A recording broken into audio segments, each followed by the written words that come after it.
O Atlas Mundial da Obesidade 2023 estima que no Brasil até 1/3 das crianças e adolescentes possam desenvolver obesidade até 2035. Desse total, cerca de 23% serão meninas e 33% serão meninos. Para falar sobre esse assunto e a campanha Setembro Laranja, conversamos hoje com o endocrinologista Matheus dos Reis. Ele também é professor aqui da Universidade Fevale. Matheus, seja bem-vindo mais uma vez aqui no nosso programa, sempre conosco na discussão de importantes pautas da área da saúde. É verdade, eu que agradeço mais uma vez a oportunidade. Eu acho que esse é um grande tema porque ele traz uma repercussão que depois vai acompanhar talvez a pessoa ao longo de toda a sua vida, então é um tema bastante importante a gente debater. Nós estávamos falando que setembro é um mês multicolorido. Aqui na Câmara a gente trabalha diversas campanhas, desde o amarelo, suicídio, né, a questão do Alzheimer, fibrose cística. E na mídia mesmo a gente não vê muita movimentação acerca do Setembro Laranja. É, né? Verdade. E é super importante porque trata da alimentação do início lá, né? Acho que desde a fase de bebê, né? É verdade. Que acaba se refletindo depois para o resto da vida. Então, que considerações tu tem para fazer para a nossa comunidade acerca da alimentação, então, das nossas crianças brasileiras? Assim, em relação à alimentação, na realidade, tu comentou desde que a criança nasceu, mas hoje a gente tem batido na tecla que isso envolve desde antes dela ser concebida, né? A gente tem falado muito da saúde da mãe, da saúde da mulher, né? Porque já tem diversos estudos que mostram que filhos de mães que apresentaram diabetes durante a gestação ou filho de mães obesas, eles têm mais tendência a serem crianças e depois adultos obesos ao longo da vida. Então, é muito importante que a mulher que vai gestar, ela se prepare para essa gestação e ela já controle a sua saúde, tá? E também, aqui a gente está falando da mulher, mas sempre tem o lado dos homens, né? Porque senão só as mulheres levam a culpa. E também já tem alguns estudos refletindo aí o histórico dos pais serem obesos na concepção, já poder interferir também a questão das crianças. Então, isso vem desde antes da gestação, isso é importante ser enfatizado. Eu posso considerar alguma ligação genética, então, da obesidade? Sim, a obesidade, na realidade, ela é uma doença multifatorial, né, que envolve genética, envolve hábitos culturais, envolve alimentação, a questão da atividade física, mas a gente tem, e cada vez tem se batido mais nessa tecla, que a doença tem a obesidade ela tem um grande componente genético por trás dela, e a tendência é que isso vai, consequentemente, cada vez aumentando mais esse desfecho. Falamos um pouquinho, então, antes da criança ser concebida, durante o parto, né? E que orientações você daria, então, em termos de nutricionais para os recém-nascidos? A gente sabe, né? Da amamentação exclusiva até os 6 meses, da continuada até os 2, a introdução alimentar, né? Os primeiros 3.000 dias de vida, se não me recordo. Mil dias de vida, isso, que a importância da não inserção do açúcar, né? Então, gostaria que você falasse um pouquinho, né, da importância realmente de se seguir esses preceitos no início da primeira infância. Isso tem se batido bastante, hoje em dia se conversado bastante sobre isso, que é a amamentação, como tu estavas comentando, né? O ideal do mundo perfeito é que, pelo menos até os 6 meses, a criança só se alimente do leite materno, né? E a gente tem várias evidências científicas que mostram isso. As crianças que foram amamentadas por mais tempo, elas tendem a ter menos doenças metabólicas ao longo de sua vida, né? Depois, quando é feita a introdução alimentar nessas crianças, sim, que a gente tente evitar o consumo de açúcares, bebidas açucaradas, né, achocolatados, porque muitas vezes até os achocolatados, eles têm muito açúcar que os compõem. Antigamente tinha muito a ideia de que criança saudável era criança que comia sucrilhos, era criança, né, que tomava achocolatado para reforçar a sua saúde, e hoje a gente tem esse entendimento de que esses alimentos eles não são tão bons assim, né, e a gente tem que controlar um pouco a ingesta deles logo cedo, principalmente dos alimentos ultraprocessados, né, que os alimentos ultraprocessados eles são altamente palatáveis, né, e eles fazem com que a pessoa crie um vínculo com aquele alimento e quando o consuma tenha vontade cada vez de consumir mais vezes o alimento. Então, aqui é que a gente dê preferência para os alimentos in natura. Então, a fruta, o legume, a verdura, né? E tente evitar aqueles alimentos empacotados. Então, bem a máxima do desembrulhe menos e descasque mais, isso introduzindo desde a criança. E muitas vezes a gente cobra da criança, mas o problema não é a criança, o problema é a sua família, né? É quem está por trás disso, né?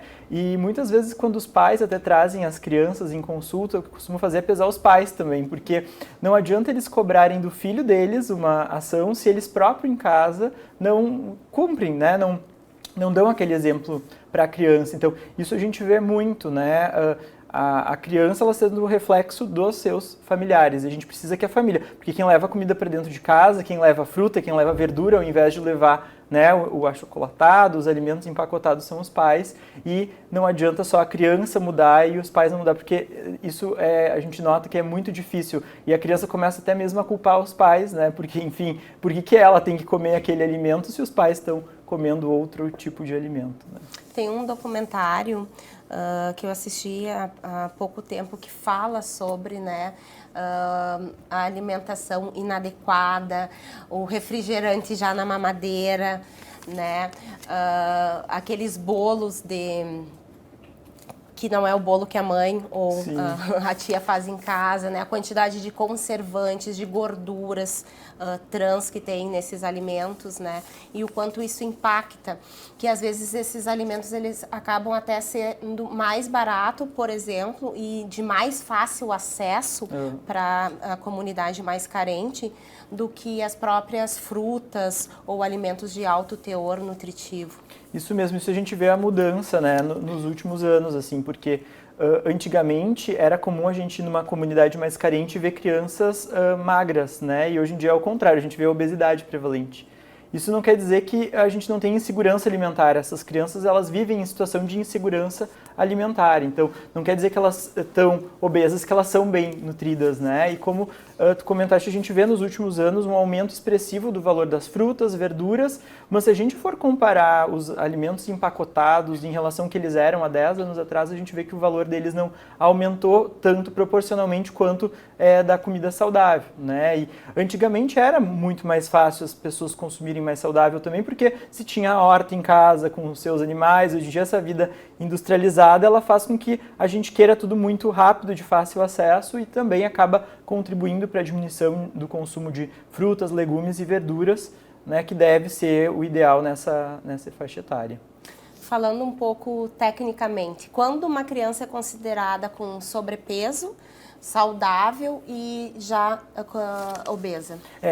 Tem até aquela história de antigamente as vós, né? O neto tá magrinho, vamos comer um pouquinho mais, criança saudável é a criança rechonchuda, né? Então, o mais importante é a criança ser acompanhada pelo seu pediatra, né? Com o pediatra você tem as consultas de puericultura, que é o acompanhamento, né, ao longo da infância, adolescência, e ali se coloca e se faz o cálculo do índice de massa corporal, né, em que se calcula o peso sobre a altura ao quadrado, só que para as crianças não é as mesmas métricas que a gente usa para os adultos. As crianças, elas são colocadas em curvas, né, como as curvas de crescimento, a gente tem as curvas de peso, a gente tem as curvas de índice de massa corporal, em que essa criança ela é comparada com as demais crianças do mesmo grupo de faixa etária dela. Naquela caderneta que eles recebem ao nascer, né, tem tudo isso direitinho, daí pode acompanhar se está na linha de subnutrição, a linha normal ou de excesso de peso. Isso, né? mesmo, a gente compara conforme os percentis, né? Se a criança está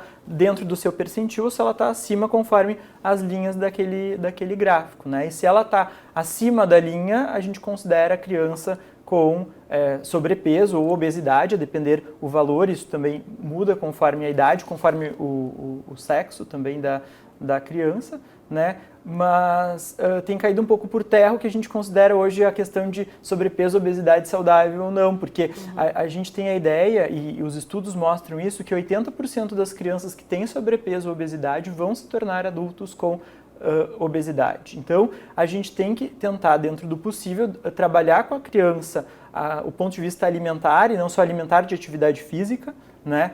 Para que ele tente e consiga, junto com apoio e auxílio, voltar para o seu peso normal. Nós conversamos em 2021 sobre obesidade infantil e tem reflexos ainda da pandemia na alimentação das crianças ou nesses índices que, como a gente leu no início do programa, da projeção ser bem elevada, né, do número de crianças obesas até 2035? Sim, o impacto da pandemia ele foi muito grande. Do ponto de vista alimentar, é meio que cultural essa mudança da gente preferir comidas mais rápidas e evitar as comidas que demandam um pouco mais de tempo de cozimento, que claro, que conforme a organização familiar até se pode preparar aquilo no final de semana e ofertando ao longo da semana. Mas o que mudou muito foi a questão de atividade física e o tempo de tela, tá? Porque a gente também tem trabalhado muito isso, que até os 2 anos de idade a criança não pode ter nenhum tempo de tela, é 0 tempo na frente de telas. E quase impossível.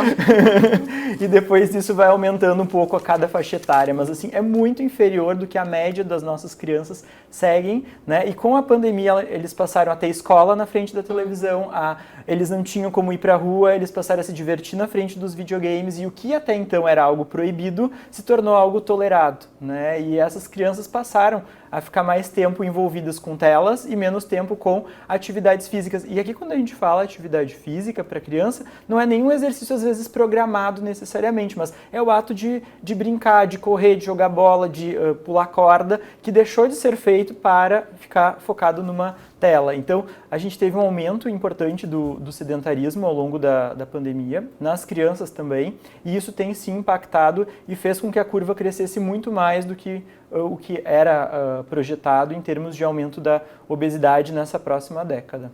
Quais são as principais doenças que estão relacionadas com a obesidade? As doenças que estão relacionadas com a obesidade nas crianças, elas são as mesmas dos adultos. Claro que isso depende muito da velocidade de ganho de peso dessa criança e o quão obeso esse paciente é, né? Mas a obesidade em si, ela aumenta os nossos riscos cardiovasculares, então aumenta o risco de hipertensão. Essas crianças têm mais risco de apneia, né? O aumento da gordura visceral aumenta o risco de aumento dos níveis de colesterol, então dislipidemia. A gente também tem a questão do aumento dos níveis de glicose, podendo ocasionar diabetes. E hoje também a gente tem a questão muito importante que envolve a gordura no fígado, a esteatose hepática, que essas crianças também podem desenvolver já a esteatose hepática. E lá no futuro isso vira a complicar, porque antigamente a principal causa de cirrose era a bebida alcoólica. Hoje nós já temos como principal causa a esteatose hepática por aumento de peso. Então, aqui a gente fala de todas as doenças metabólicas, como eu comentei, pressão alta, diabetes, colesterol aumentado, gordura no fígado, apneia do sono e outras coisas que podem vir secundárias a essas complicações aí. A gente falou do sedentarismo ali também, né?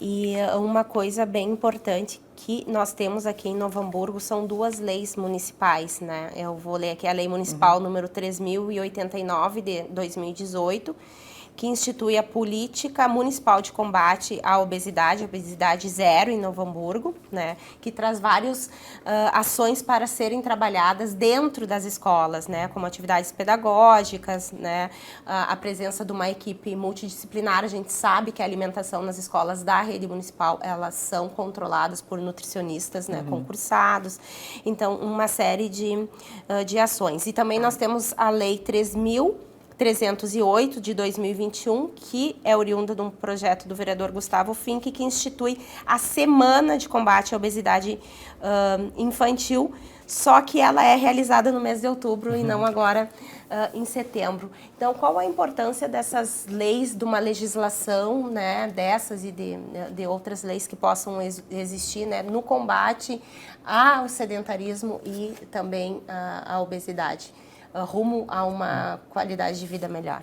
Acho que essas leis são bem importantes, ainda mais essa que tu citou, que traz, né, essa tarefa também para dentro das escolas, né, porque muito mais importante do que a gente pensar em tratar um paciente que já tem obesidade, a gente tem que tratar o início dela, a gente tem que prevenir ela, porque depois que o indivíduo desenvolveu a obesidade, é muito difícil a gente conseguir voltar para o peso anterior por conta dos mecanismos fisiológicos que o nosso corpo tem de sempre tentar voltar para o nosso peso máximo que a gente teve algum dia ao longo da vida. Então, acho que a métrica mais importante é a prevenção, e essa prevenção ela tem que ser trazida para dentro da escola, porque as crianças elas têm que aprender a comer melhor. Então, a gente sabe também que muitas crianças, às vezes, o único alimento que eles vão ter ao longo do seu dia vai ser ofertado na escola, e se a escola já não traz um padrão de alimentação adequado, a gente acaba criando naquela criança talvez um hábito alimentar que não seja muito adequado. Mas essa conscientização e a conscientização familiar também. Então, quase que a gente deveria ter uma disciplina de nutrição já dentro das escolas, né? Porque e as crianças também saberem selecionar os seus alimentos, né? E elas escolherem aquilo que é melhor para elas, porque isso eu também noto muitas vezes no consultório. A gente vai perguntar para o paciente o que ele come, e às vezes é um paciente já de 10, 12 anos que poderia se servir, e ele olha para os pais que servem o prato dele. Bom, mas uma pessoa, uma criança de 10, 12 anos, ela já pode começar a se servir, ela já tem que ter o entendimento do que é melhor para ela, ela tem que ter o entendimento de quanto que ela precisa comer, né? Ela não precisa comer tudo que ofertaram a ela, ela tem que comer o que deixa ela saciada. E acho que se a gente traz, né, essas leis e com isso leva a educação para dentro das escolas, dá autonomia para as crianças também entenderem como deve ser a sua alimentação e o que elas devem escolher para consumir, acho que isso é muito válido, e isso é o que deve ser feito e o principal que deve ser feito. Outra questão também, eu acho que é em relação à taxação, talvez, dos alimentos que são ricos em açúcar, né? Para tornar o preço deles um pouco mais alto, não tão fácil acesso, evitando um pouco o consumo, porque a gente sabe que um dos grandes efeitos que a gente tem é dessa alimentação inadequada, e a gente mesmo estava comentando que hoje em dia ela é muito, claro que não muito em conta, mas ela é mais em conta do que uma salada, verdura, fruta, ou talvez a gente isentar né, impostos de saladas, verduras, frutas, para tornar isso mais acessível à população de baixa renda e não comer basicamente arroz, farinha e bolacha, né, que muitas vezes é o que acontece. Nós estamos em época agora de feira de ciências nas escolas, teve a FEMICTEC, que é a feira municipal, logo mais agora em outubro a feira mundial, né, internacional Mostratec. Nós aqui da TV Câmara acompanhamos todos os anos, o Vitalidade vai, entrevista as crianças, são projetos maravilhosos, né, que eles trazem as crianças e os adolescentes, e eles trazem muito a questão da diabetes, a questão da obesidade e desses alimentos ricos, por exemplo, fazendo experiência, olha o que um refrigerante tem, a quantidade de açúcar, uma bolacha recheada, né?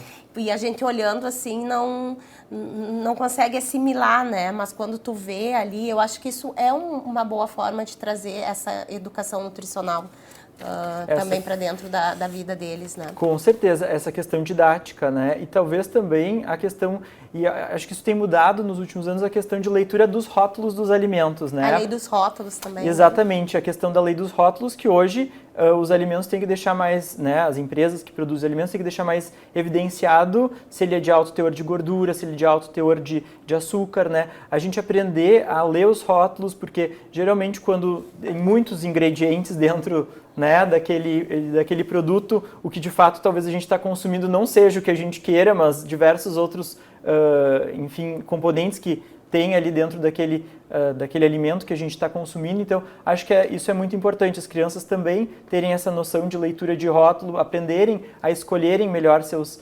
alimentos e não simplesmente ir lá no mercado e colocar dentro do carrinho aleatoriamente sem prestar atenção a isso. Acho que isso é importante. Tem a diferenciação de light e diet, né? Sim. Às vezes a gente vê,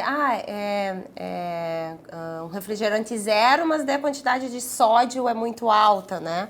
Então compensa de um lado e do outro, né? O que se deve prestar atenção, assim, quando for escolher por um alimento mais processado, né? Pois é, acho que isso é bastante importante que tu trouxe. Às vezes o alimento ele não é só a caloria, mas ele é os seus componentes, né? Então, hoje em dia a gente tem até aplicativos também do celular que a gente pode baixar e faz a leitura do código de barras e compara alimentos, assim. Isso é bem importante a gente fazer essa avaliação, mas, claro, dentro do possível com menor quantidade de sódio, com menor quantidade de gordura, né? O mais natural possível. Mas tem que se cuidar porque a nossa alimentação é basicamente carboidrato, proteína e gordura, e se a gente tira um dos componentes, às vezes a gente acaba colocando um pouquinho mais do outro para, enfim, produzir o alimento e a gente tem que cuidar esses componentes aí.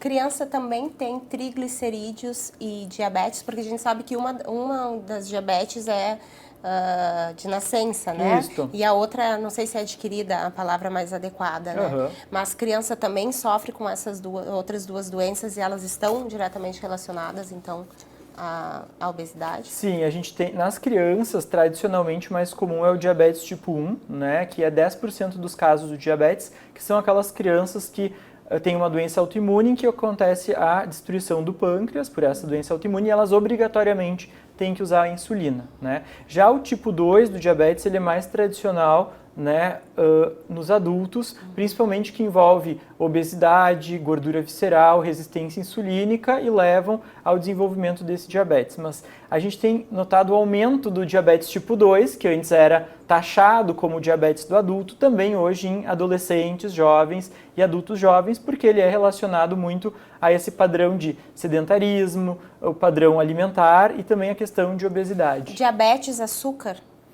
Diabetes é o aumento do nível do açúcar no sangue, da glicose, mas claro, tudo que a gente consome em excesso se transforma em açúcar, porque às vezes... O carboidrato também, exatamente, né? o carboidrato, né? Então, o que acontece muitas vezes a pessoa fala, eu nem consumo açúcar, mas tenho diabetes. Aqui, o diabetes é o aumento dos níveis de açúcar da glicose no sangue, né? Mas a gente tem vários fatores de risco para ele, que envolve sedentarismo, genética, obesidade, né? E isso tudo pode levar ao aumento dos níveis de açúcar, mesmo naquelas pessoas que às vezes, porventura, nem consumam muito açúcar. E o triglicerídeo? O triglicerídeos acontece o mesmo, né? O triglicerídeos, na realidade, ele envolve muito uma alimentação inadequada, rica em alimentos ricos em gordura e também ricos em carboidrato, né? Então, como essas doenças que envolvem o metabolismo do colesterol e do triglicerídeo estão muito envolvidas com a obesidade, com o aumento dos níveis de obesidade, a gente também tem o aumento dos níveis de triglicerídeo. E nessas crianças, a gente tem que prestar muita atenção mesmo até nos alimentos que elas estão consumindo, que de preferência o leite seja desnatado, né? Os queijos sejam queijos mais brancos, porque quanto mais amarelados os queijos, mais gordura a gente tem. As carnes também sejam carnes brancas, né? De preferência frango, peixe. Quando for frango, peito do frango que tem menos gordura, mas não é só a gordura em si, porque o açúcar, o carboidrato da massa, do pão, do bolo, do arroz, cuca, tudo pode se transformar em triglicerídeos. Então, nessas crianças, enfim, que são obesas e têm, né, triglicerídeos altos, que é uma das causas aí, tem que controlar um pouco também o consumo de açúcar, farinhas, arroz, batata e também a questão de gordura. As farinhas alternativas, hoje tem farinha de tudo, né? Tem farinha de amêndoa, de coco, de arroz, algumas com glúten, né? Outras sem. Açúcares também, né? Tem o açúcar mascavo, o demerara, o refinado, né? O arroz integral, o arroz normal, o arroz arbóreo.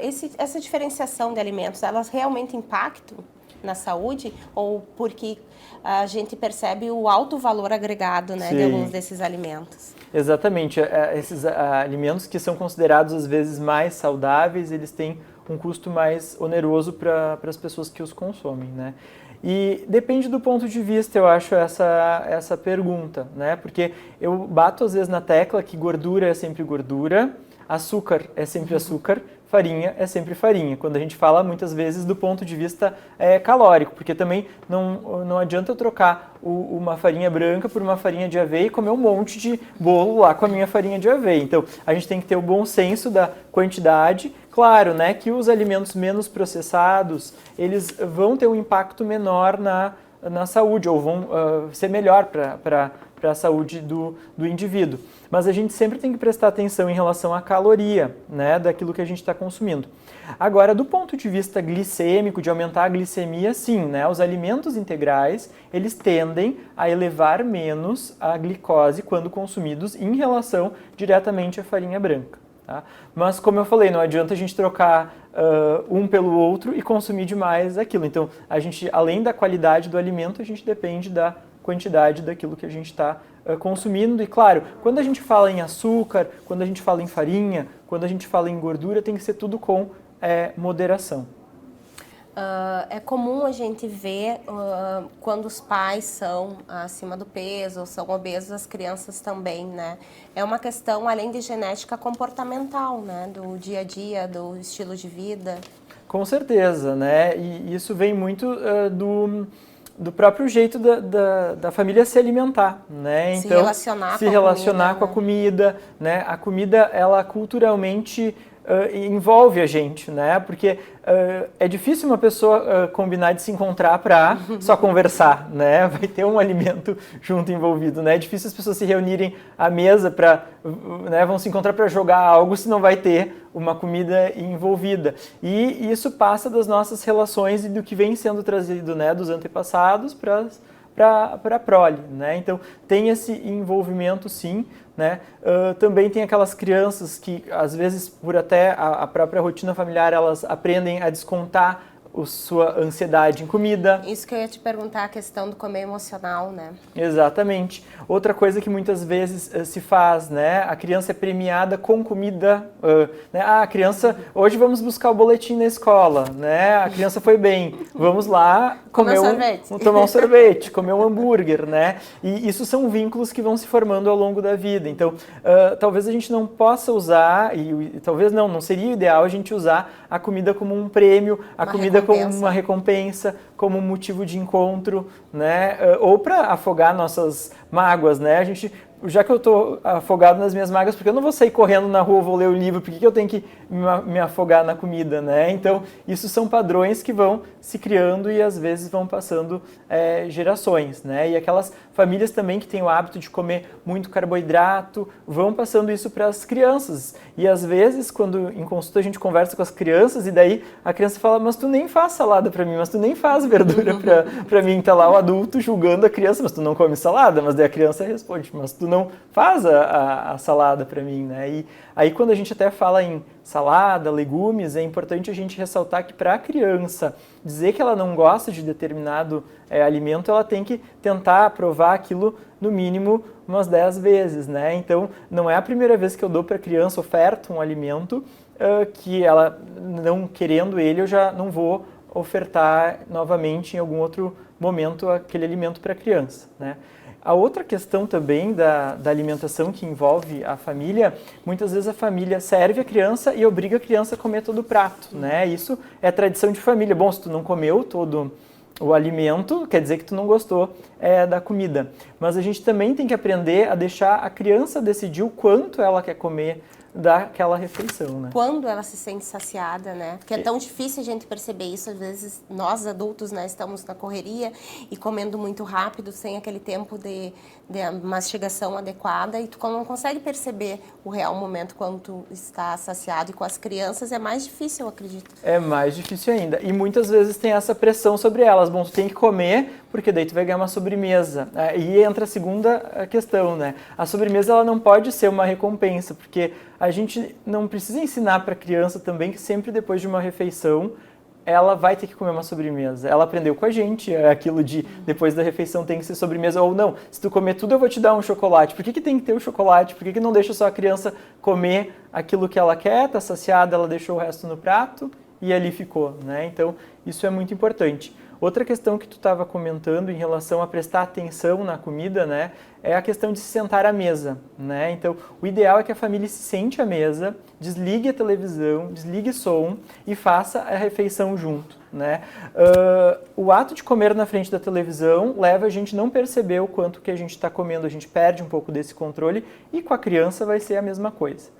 Assim como tem estudos que têm mostrado que o ato de fazer a refeição em família na mesa leva a uma menor ingesta calórica, tá? Então, é muito importante e, às vezes, não só esse ato. Por que não levar a criança para dentro da cozinha, né? Claro que, a depender da idade, isso é um pouco complexo, tem toda a questão de segurança, de mexer com panelas, mas é bom os pais, aos poucos, não precisa ser todos os dias, mas talvez selecionar uma refeição da semana para juntos fazerem determinado alimento para criar naquela criança também as habilidades de cozinhar. Porque muito do que eu vejo hoje, chegam os jovens, daí a gente já pega, né, os adultos jovens, aqueles que chegam ali com os 18, 20 anos, 22, 24 anos, às vezes eles não sabem cozinhar nenhuma massa. Isso eu estou falando de uma comida prática, né, de se fazer. E como aquela pessoa vai comer melhor se ela não sabe nem fazer seu próprio alimento, Aí entra né? os fast foods, né, que é um dos grandes problemas, acredito que no Brasil também, mas a gente vê nos Estados Unidos os altos índices, né? Com certeza.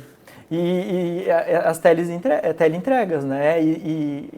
O ponto de vista econômico disso, quantas pessoas às vezes gastam em teleentrega e dizem, bom, é muito caro eu comer saudável, mas se colocar na ponta do lápis tudo que se pediu de entrega ao longo do mês, né? Será que não compensa comer mais saudável? Então, às vezes, a gente também não pode só colocar a culpa na questão econômica dentro desse contexto do comer saudável, porque se a gente vai, né, para a caderneta, preenche lá, vê que talvez a gente poderia estar investindo melhor. E eu investir em alimento eu diminuir meu investimento no futuro em medicamento também, né? Já construir minha aposentadoria saudável lá aos 60, 70, 80, que é construído desde que a criança está sendo concebida, como eu tinha falado. As pessoas que gostam de cozinhar, de organizar sua rotina familiar, de fazer suas marmitas, os alimentos perdem valor nutricional ao serem congelados e depois descongelados? Não, claro que tem um tempo, né, que eles podem ficar congelados, esses alimentos, mas entre perder algumas propriedades e a gente pedir uma teleentrega, é muito melhor que a gente prepare nosso alimento, né? Então, tem até o termo que é batch cooking, que é cozinhar em grande quantidade, né? E a ideia... No teu Instagram tu faz isso, né? É verdade, isso eu faço para tentar passar para as outras pessoas essa ideia, né? Porque lá em casa a gente come todo mundo, a gente tem todos os afazeres durante a semana e que se tu chegar no fim do dia e tu não tiver programado que tu vai consumir nos jantares da semana, a gente vai acabar indo na padaria comprar o que é mais rápido, né? Então, o que a gente costuma fazer lá em casa já na sexta ou no sábado é deixar já as jantas da próxima semana todas já esquematizadas, né? Para que a gente já provenha no final de semana aqueles alimentos que vão compor as jantas da semana. E também, em alguns finais de semana, não todos, porque assim como todo mundo tem finais de semana que a gente tem compromisso, a gente não consegue também, às vezes, sempre estar disponível a cozinhar, mas quando a gente cozinha, a gente já tende a fazer em maior volume para cozinhar uns 6 ou 7 refeições aí que não necessariamente vão ser as refeições daquela semana, elas podem ser das semanas seguintes e a gente sempre coloca, claro, a validade em cima para a gente ter uma ideia para não deixar passar mais de mês as comidas congeladas, mas isso é uma forma que a gente evita de estar comendo comida pronta e reduzir um pouco essa questão de teleentrega, padaria, e a gente ter muitas vezes aqueles alimentos que levam mais tempo para preparar, porque arroz, massa, isso a gente prepara rápido, mas às vezes a questão de proteína, que muitas vezes a gente deixa a proteína também de lado e come muito carboidrato e gordura. E a proteína ela é muito importante, porque ela sacia mais do que o carboidrato e a gordura, e é importante que ela faça parte da nossa alimentação. Então, acho que esses alimentos que é mais difícil no dia a dia, mais trabalhoso a gente preparar, é interessante a gente preparar antes de deixar eles congelados para o consumo. E o equilíbrio é tudo, né, doutora? Porque às vezes tem muitas pessoas que também radicalizam, né? Vão numa festa, levam a marmita ou não deixam os filhos comer alguma coisa, porque a gente sabe, já falamos sobre isso, da questão emocional da comida, do lado positivo também, que tem isso, um bolo da avó, né? Uma reunião familiar, comer todo mundo, né? Então, é uma questão de saber equilibrar esse momento, né, da alimentação. Exatamente, porque às vezes a gente culpa um único evento, isso é muito comum também em consultório, a pessoa ganha peso... Festa de final de ano. A festa de final de ano, ou uma viagem pontual, ou não, foi meu aniversário, bom, mas foi só uma janta, né? Porque quando a gente fala em ganhar peso, também não é tão simples a gente ganhar peso. Para a gente ganhar meio quilo, a gente tem que consumir umas 3.500 calorias a mais para mim ganhar meio quilo. Então, eventualmente na semana, né, eu comer um alimento que eu gosto, ou eu tenho um aniversário aquele dia, eu aproveitar, aquilo não vai impactar, né, no todo. O que importa, e como tu comentaste, não é entre o Natal e o Ano Novo, é entre o Ano Novo e o Natal do ano seguinte que é o problema. Então, a gente não precisa de jeito nenhum, né, ser extremista, e claro, se pode comer doce, se pode comer, né, até mesmo hambúrgueres, pizzas, mas claro, tudo com moderação e de vez em quando. Porque na internet, né, a gente vê muito também terrorismo, né, alimentar, né? Exatamente. Hoje em punição de determinados grupos de alimentos, né? Então, o lugar onde as pessoas vão buscar informações, né, nas redes sociais, seguindo algum influencer, né? Então, ter a responsabilidade e o cuidado, né? Exatamente. Hoje em dia a gente está muito nessa questão das mídias e as mídias influenciam muito e muitas vezes a gente não tem uma informação lá 100% científica que acaba, e muitas vezes tem pessoas que trazem uma ideia para vender o seu produto, né? Então, por trás, lá nas mídias, e o terrorismo ele deve ser combatido, né? Principalmente tem muito terrorismo contra o glúten, né? Contra a lactose, mas restrição de glúten e lactose tem que fazer quem tem doença celíaca e quem tem intolerância à lactose. As pessoas que não têm essas doenças, elas não precisam fazer restrição alimentar. Aquilo não vai contribuir elas a perderem mais peso, elas serem mais saudáveis. A gente não precisa aterrorizar não dentro desse contexto. Se para a obesidade em adultos, né, tem tratamento medicamentoso para criança, também se recorre a isso em casos excepcionais ou não? É atividade física e qualidade na alimentação? Sim, tá? A gente geralmente trabalha, como tu disseste, em equipe multidisciplinar lá no início, então a gente tem um envolvimento, quando é criança, muitas vezes do pediatra, do nutricionista, do educador físico, se tenta uma mudança de estilo de vida. Geralmente com crianças a gente não trabalha diretamente com dieta, mas são com combinações, são feitos trocas mês a mês, ou a depender da periodicidade que essa criança faz o acompanhamento, combinações que vão tornando a alimentação dela dentro do possível mais saudável. Aumenta-se a atividade física, diminui-se o tempo de tela e caso a gente não obtenha sucesso com essas modificações, sim, em alguns casos se faz necessário o uso de medicação. Hoje em dia a gente já tem medicamentos aprovados já para as crianças e adolescentes para uso e inclusive em alguns casos extremos se faz até mesmo cirurgia bariátrica já acima dos 16 aos 18 anos, com consenso dos pais, com assinatura de 2 endocrinologistas pediátricas, aí tem todo um contexto, né? Um protocolo para isso, né? Porque isso também não é para ser, isso é para ser a última das, né? A gente tenta primeiro mudar os hábitos da criança, não é para popularizar a cirurgia bariátrica, não é para tornar isso comum, não. A gente tem que tentar tornar as crianças mais saudáveis, e até evitar a obesidade, mas caso necessário, sim, restritivamente pode ser feito a cirurgia bariátrica e acima dos 18 anos daí se passa aos mesmos critérios dos indivíduos adultos, daí é considerado, mas em casos extremos pode-se fazer cirurgia bariátrica. Matheus, chegamos ao fim do nosso programa, passa tão rápido, passa, né? Boa! E queria que tu deixasse, então, um recado para a nossa comunidade, está nos assistindo pela TV Câmara, aqui no canal 16 da Claro, também pelo YouTube, né, sobre essa questão da obesidade infantil, mais diretamente, e a importância da campanha Setembro Laranja. Tá ótimo. Eu acho que o mais importante para toda a população, quando a gente fala de obesidade infantil, não é pensar diretamente no seu tratamento, mas é a gente atuar na prevenção, né? Na introdução alimentar adequada nas crianças, no aleitamento materno exclusivo até os 6 meses de idade, dentro do possível até os 2 anos, diminuir o tempo de tela das nossas crianças e incentivar elas a brincarem, né? Tentando evitar o que tem acontecido atualmente, em que se prefere as telas às brincadeiras. Então, o mais importante e o que deve ser enfatizado é a prevenção da obesidade infantil.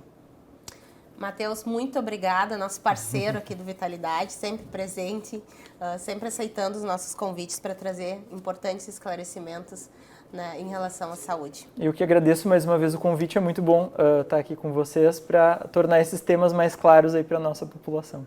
E um acesso, né, uma informação real, né? Exatamente, é uma informação com um embasamento, exatamente. Muito obrigada. Tranquilo, obrigado. Chegamos ao fim de mais um programa Vitalidade. Nosso bate-papo de hoje foi sobre obesidade infantil e a campanha Setembro Laranja. Conversamos com o endocrinologista Matheus dos Reis, que também é professor de medicina da Universidade Fevale. O programa será reprisado aqui pela TV Câmara NH e também pode ser acessado pelo nosso YouTube. Vamos todos cuidar, então, das nossas crianças. Um abraço a todos e até o próximo programa. Música